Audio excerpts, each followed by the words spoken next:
Hello and welcome back to the course on artificial intelligence. In today's section, we're going to tackle deep convolutional Q learning. So we're taking deep Q learning to even a further step. So we originally started with Q learning, the simple Q learning. Then we took that to deep Q learning, and now we're taking it to deep convolutional Q learning. So let's see what we're going to discuss in terms of intuition.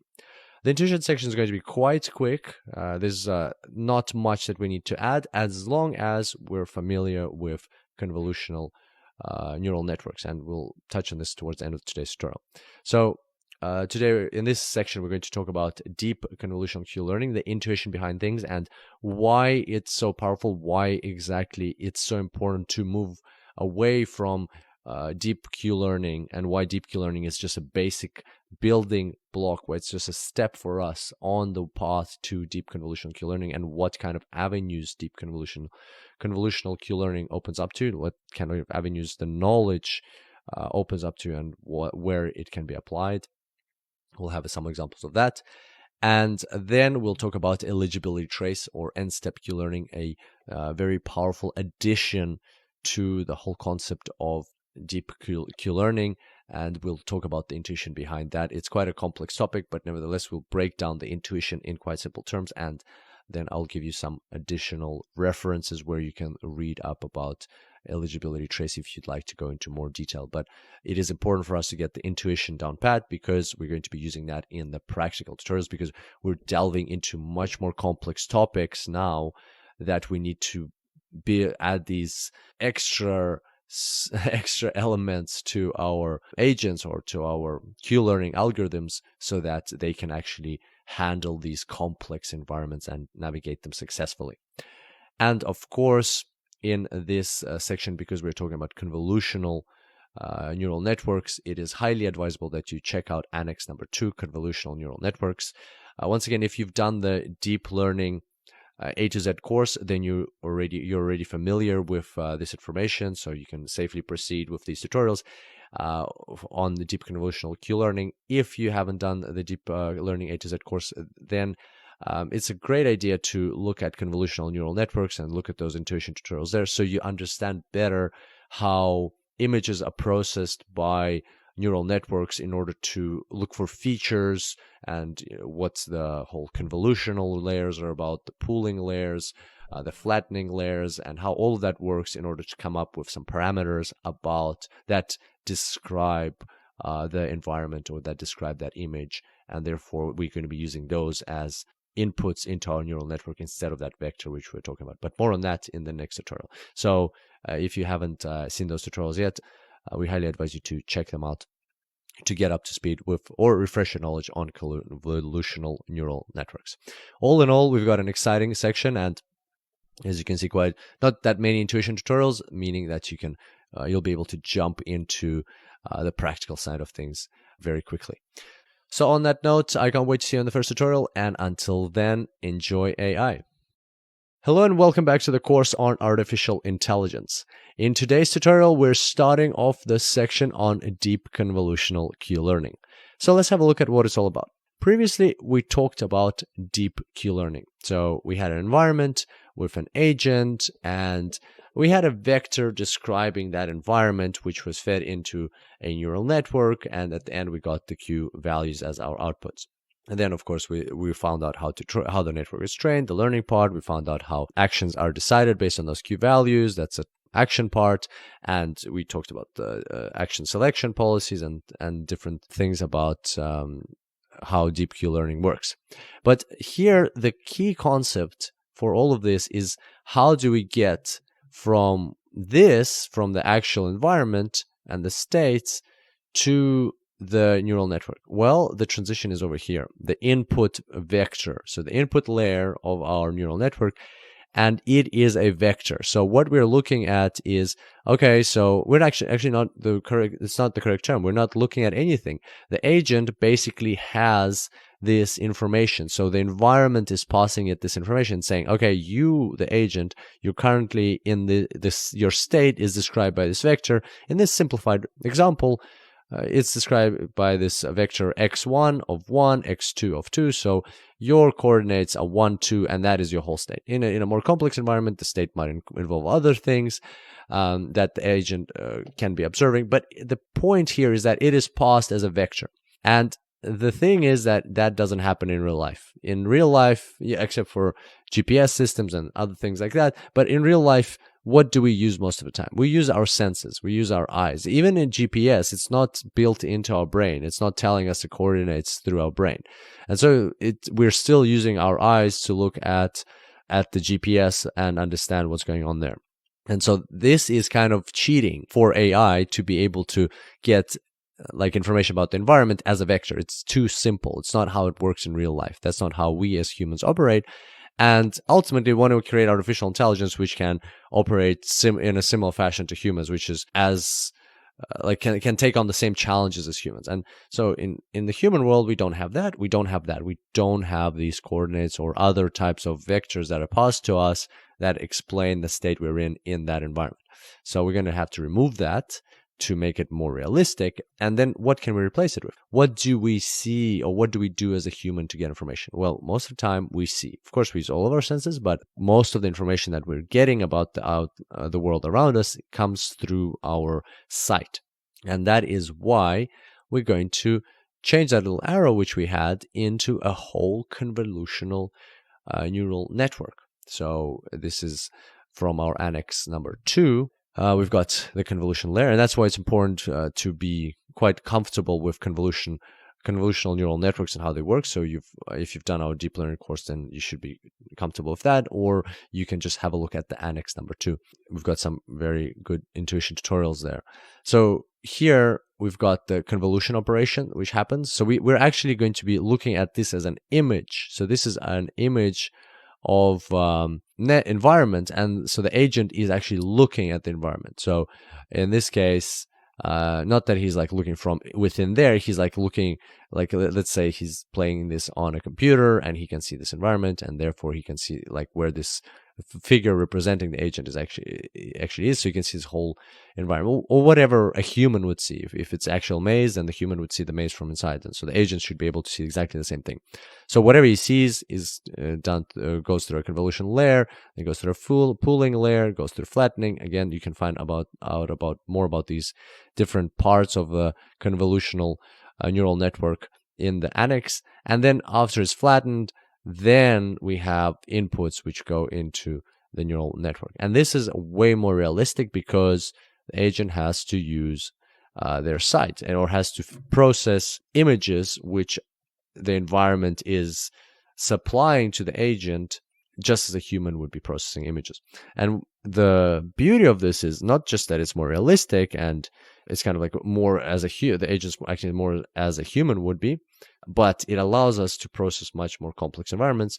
For instance, this is how we can play Doom or other games like that, because instead of just getting a vector of information, which somebody would have created for us in this environment, we can just hook up our artificial intelligence to any environment, which as humans, we would have vision of this environment. So we, as a human, when you're playing this game, you can see exactly this picture. And that's exactly what the artificial neural network or the agent would see now. So in this part of the course, when you're going to be programming the practical tutorials, the agent will actually see this exact picture. It will see the pixels. It will get this exact picture of all of the pixels, with this person, with this gun, with this face, with this percentage, with everything. Exactly what we see here. That's exactly what the agent will see. Then it will have to dissect that through convolutional layer, pooling layer, flattening, and then it will go into a neural network. And needless to say that the neural network will actually be much more complex than that. So let's replace it with something like this. This is not much more complex. This is looks a little bit more complex, but in reality, the neural networks you're going to be working with and creating with Adlan are going to be quite interesting. They're going to be much more complex than this. But as you can see already here, even if we just have 5 inputs instead of 2, things become much more complex. And here you can see we have many more actions that the agent can take. So in the game of Doom, turn left, turn right, look down, look up, run, shoot, reload, or all those different actions that are possible in a first-person shooter like Doom. And moreover, it doesn't have to be that. You can attach this agent to another type of game. That's the beauty of it, that it then realizes that it can now operate any kind of environment that you attach it to, because as long as there's like a visual representation of that environment, it's already got the whole infrastructure, the whole structure is ready to process that. So that's what deep convolutional Q-learning is all about. So we're taking it even to the next step. We're adding convolutions into, or the convolutional layers into our agent's brain now, and we're making it even more complex, and therefore we're rewarded with being able to solve even more complex challenges. So I hope you're very excited about this. This is going to be an epic section, and we're going to create some amazing things, and I can't wait to see you on the next tutorial. And until then, enjoy AI. Hello and welcome back to the course on artificial intelligence. In today's tutorial, we're going to cover off quite a complex tutorial called eligibility trace, or n-step Q-learning. And this is something that we're going to implement in the practical side of things, so that's why we need to cover it off. And at the same time, it is quite a complex topic, so I've got a very interesting approach to getting us up to speed with the intuition behind it. So I have like a different approach in mind than we're used to. So let's have a look at that and see how that goes. So I'm going to give you an example to start off with. Like, I'm going to give you an example in this tutorial, and that will demonstrate the power of eligibility trace, and it'll give us the intuition behind things. And then if you like to delve further into eligibility trace, I'll give you the best place where you can read about it. I'll give you a reference to a book. But otherwise, so why this is going to be different is because we're going to first look, rather than delving into the intuition, we're going to look at an example, and the intuition will become obvious after we talk about it. And that's my hopes for this tutorial. So let's have a look. Let's see if we can do this. So here we've got two agents, and they're navigating the same environment. And we're going to see how these two agents work. The first one is going to work without eligibility trace. Second one is going to work with eligibility trace, and hopefully we'll see why the second one is going to be so much more powerful than the first one. So let's have a look. We're going to look at this agent first, and the way he operates is the exact way that we've discussed deep Q-learning so far. So the agent is going to take a step, or is going to take an action, move into a new state. It's going to get a certain reward. It's going to put that reward through its algorithm, update the neural network that's running this agent, or that's running in the mind of this agent. So that's basically how it's learning from the environment. Then it's going to take a new step. So from this new state, it's going to take a new action based on what its neural network is telling it to do. It's going to get a reward, it's going to update, and so on. And it's going to keep doing that. So obviously this agent is going to do quite a good job, and as we've seen previously from the previous practical tutorials, we're going to get some quite good results here. But now we're going to add a new feature. Now this agent number 2, this guy over here, he's going to navigate the same environment, but he's going to use eligibility trace. And this is what it means. What he's going to do is he's going to take n steps. He's going to take, in this case, 4 steps. He's going to take 4 steps, and then only after taking these steps will he calculate the total reward that he got from those steps, and he will put it through his network. He will put it through his neural network that's governing the decision-making process, and then the neural network will learn from that. So which one, right away, like which one do you think is more powerful? The guy that is just taking one step at a time and kind of like poking in the blind or in the dark, and he's like, okay, so I'm going to take a step, see what happens. I'm going to take a step, see what happens. I'm going to take a step, see what happens. The guy at the top. Or the guy that takes, just very courageously marches through 4 steps in a row, and then he decides whether those were good steps or not altogether. And why you can see here, or why you're probably getting a sense for why the second guy is better or is more powerful, is because the second guy actually knows what's at the end. The first guy, when he is assessing whether this step is good or not, he's only looking at the reward that he's getting. And so he's only guided by the reward the environment is giving him. Same thing here. He's only guided by the reward that this environment is giving him here. So every time, that's his only kind of compass that he has, the reward. Whereas here, he actually can assess, after taking all these steps, he can assess, oh, okay, so I did get to the finish line. So this combination of steps was good. All of them were good. Or, oh no, I ended up in the fire pit. Or, oh no, I didn't win my car didn't get to the finish line, or I crossed the sand wall, or I lost the game of Doom, or something like that. And then he decides for himself that this whole combination of steps is bad. And therefore, for these steps that are earlier on, he has more information, he has more insights. Like in a very intuitive approach, this is a much more complex topic than we're portraying here, but in an intuitive way. For example, if we take this step only has information to update it. You only have information coming back from this reward here. And for this step, in this case, the same exact step, it has more information. It has information coming all the way from, okay, so what was the outcome after 4 steps or 5 steps or whatever?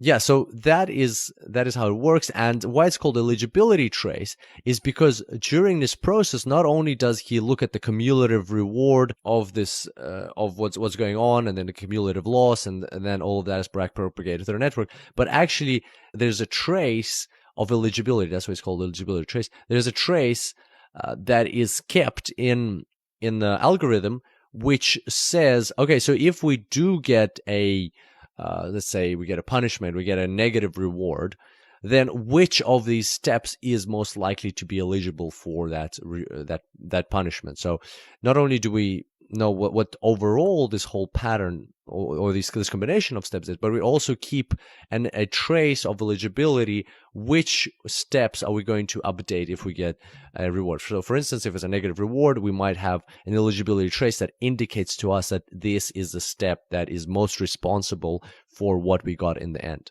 Or if it's a positive reward, again, we might know the algorithm helps us keep track. This eligibility trace algorithm helps us keep track of what step or what action is eligible to be updated based on that reward that we get. And that's why it's called eligibility trace. And so that's the basic intuition behind eligibility trace. And hopefully these two examples of these two agents make it quite obvious or quite intuitive in why eligibility trace can be so powerful. And if, as promised, if you'd like to delve further into the topic of eligibility traces or end-step Q-learning, then a wonderful, amazing book which you can find is called Reinforcement Learning: An Introduction, is by Richard Sutton and Andrew Bartow, 1998. I think they're in the process of creating a second edition, or they've already created a second edition, but this is the most common or the most popular or the most referenced book on reinforcement learning. It's got a ridiculous number of citations, I think like tens of thousands if I'm not mistaken. And also the chapter you need for this is chapter 7. So in order to look at eligibility traces, there's a whole chapter about it, chapter 7. You can read about it, and it goes into lots of detail, forward, backward eligibility traces, and also how you've got temporal difference on one hand, and on the other end of the spectrum you have Monte Carlo methods. In between you have eligibility traces. So eligibility traces are your link to go from temporal differences to Monte Carlo methods. Very interesting read, lots of pictures, which I really, really appreciated, very intuitive explanations. So there's lots of things that you can learn from this book about artificial intelligence and reinforcement learning, but specifically eligibility traces are like a very good place to go to is this book for eligibility traces. And the second reference for today is something that Adlan's going to show you in the practical tutorials, the deep learning or the Google DeepMind research paper on asynchronous methods for a deep reinforcement learning. Yes, that's the paper. That's the one paper that the A3C paper that we're going to be discussing further down in this course. We're getting closer and closer to it. And as you can tell, we're pretty excited about this. So this is going to be looking a little bit at how they implemented eligibility traces in this paper. So we're going to be using this more for the practical side of things. So hopefully you enjoyed today's tutorial, and now you're a bit more comfortable with eligibility traces. And I can't wait to see you next time. Until then, enjoy AI.